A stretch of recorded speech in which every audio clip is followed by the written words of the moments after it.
എത്രയും പ്രിയപ്പെട്ട കുട്ടി, ഏതെങ്കിലും ഒരു കാര്യത്തിൽ നിനക്ക് വിജയം കൈവരിക്കണം എന്നുണ്ടെങ്കിൽ സ്ഥിരതയും സ്ഥിരോത്സാഹവും വളരെ അത്യാവശ്യമാണ്.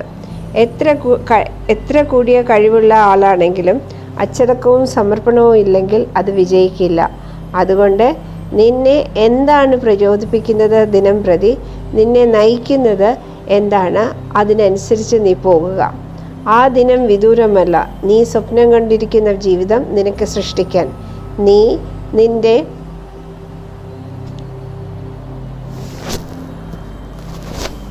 വ്യക്തിഗത വിജയം കൈവരിക്കുമ്പോഴും ഓർക്കണം, ഒരു നിമിഷം നിന്റെ വിജയത്തിനായി, നിന്റെ ക്ഷേമത്തിനായി നിന്നോട് പ്രവർത്തിച്ച ആളുകളെക്കുറിച്ച്. ഈ വഴി നീ ഉപകരണമാകും ഒരു സന്തോഷമുള്ള, സംതൃപ്തിയുള്ള ഒരു ലോകം സൃഷ്ടിക്കാൻ. നിനക്ക് ഉടനെ തന്നെ നിന്റെ സ്വപ്നത്തിലുള്ള ജോലി ലഭിക്കും. സന്തോഷമായിരിക്കൂ, അനുഗ്രഹിക്കപ്പെട്ടവനായിരിക്കൂ എന്ന് സ്വന്തം ബാബ.